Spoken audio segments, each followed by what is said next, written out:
Black culture is based on respect. Someone could think you're getting smart and you will get in trouble, think you're being fresh when you don't know how to like just navigate socially. Like me, I didn't know how to navigate socially, so people always thought that I was like talking back when I was just really trying to get clarity. You know, we're misunderstood and it's always we have an attitude or we're being defiant. I remember being in trouble and I just was trying to get clarity and I just wanted understanding. And a teacher, when I was a little girl, little black undiagnosed girl, a teacher actually choked me because I needed extra help. She was our substitute teacher. She came in and, like in my third grade mind, every teacher was wonderful, like my teacher, but not her. She, like all day, at the time I didn't know that she was mistreating me, but like by the end of the day, she was like, I'm so tired of you. And she just choked me. So I'm just like, this, you are a white woman choking a black disabled child. There is really something wrong with that. And she wasn't even fired. She just wasn't allowed back into our school district. So I feel like sometimes people don't understand how important lived experience is. I know there are a lot of people who have degrees and they're doctors and they're therapists, and that's all great. Nobody's taking anything away from you, but you really can't be an expert of something that you didn't live. People come on my videos and they're like, you don't know what you're talking about, but my lived experiences are facts. So get off my page. And also, when we um when we center Black voices, um stereotypes begin to crack. Research questions change, policies shift, understanding deepens, and this can be also something as simple as people just feeling less alone. And there's just something about hearing someone say, "Me too," or I understand you." So this brings me into building spaces that heal and include. This is why I'm really happy to be here today. I think what you guys are doing, making safe, inclusive spaces for autism, a lot of people can take note of that, and a lot of people need to take note of that. Inclusion is definitely a word that we use a lot, but inclusion isn't just about being invited into the room. It's about being able to breathe once you're there. It's about being listened to. It's about being taken seriously.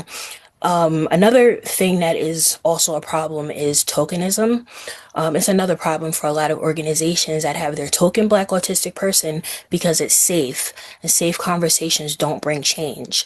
Uncomfortable conversations need to be had, or you're not going to grow in comfort. And I always say that when people come to my page, I tell them what I'm about. I tell them I'm a self-advocate. I tell them some of the things we're going to be speaking about. And I kindly say that if you can't handle these conversations, my page just might not be the place for you. So, building spaces that heal and include, it also includes not having to explain your entire existence just to be understood, not having to shrink yourself to make others comfortable. Like, why do we have to shrink? Why do we have to make ourselves uncomfortable for the comfort of others? Healing spaces recognize the whole person, race, neurodivergence, gender, culture, all of it. And it might look like culturally responsive therapy.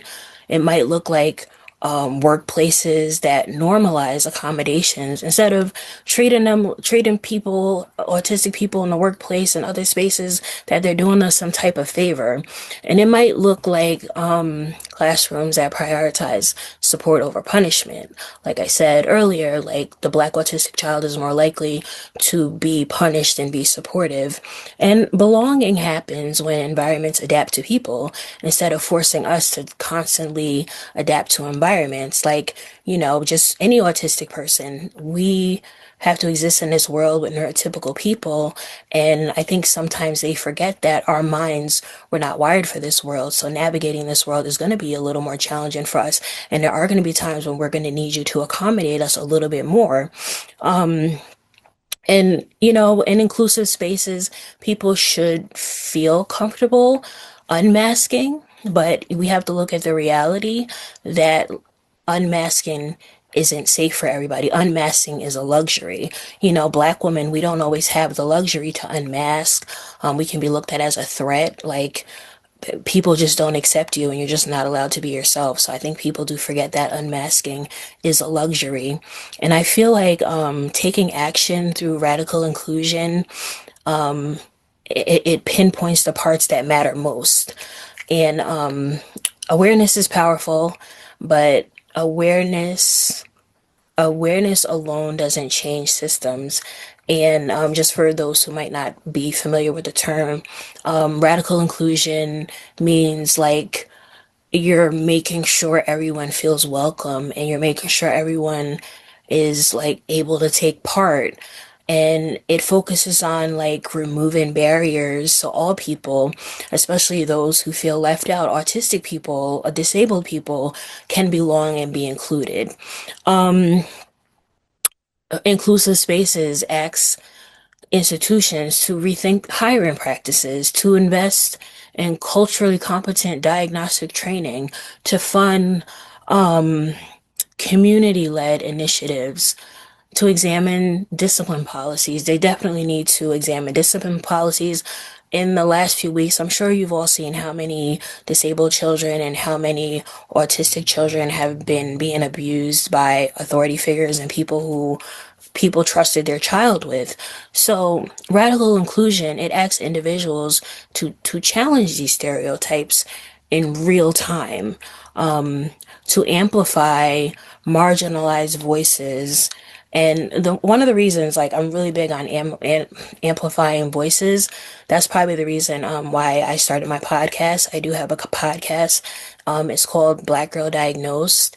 And every 2 weeks, I speak with a neurodivergent guest or a guest who has struggled with mental illness. And because I feel like everybody has a story, but everybody's not always allowed to tell their story because, it's not easy to put yourself out there. And then sometimes people don't give you the opportunity or give you the platform. So me being big on analyzing voices and amplifying voices to the marginalized voices is very big on me. So that's why I started my podcast.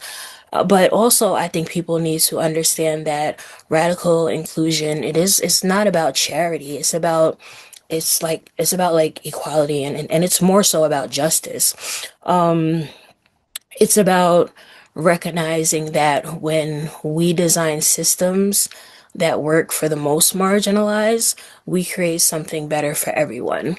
So what I'll say to that is that being different was never the problem. Being autistic was never the problem. The problem was a system too narrow to hold us, a system that was refusing to hold us, a system that pushed back when we were trying to, break through and be like, okay, we all live here together. We have to exist in this same space. So there is work ahead of us. There's a lot of work ahead of us. But I feel like working together will get us there a lot faster than not working together. And to build something wider, to build something more compassionate, something more accurate. And I feel like a world where Black autistic women and other autistic individuals and all neurodivergent people, we are not just simply accommodated, but we're understood, we're seen, we're protected, we're valued, and we are seen as a person and not just a diagnosis. Because I feel like a lot of times, sometimes you don't really get the chance for people to get to know you because they're just looking at you as a diagnosis. So that stigma right there is harmful. But being understood, seen, valued, look at us not as a diagnosis, but as a person, and we need to be celebrated instead of punished.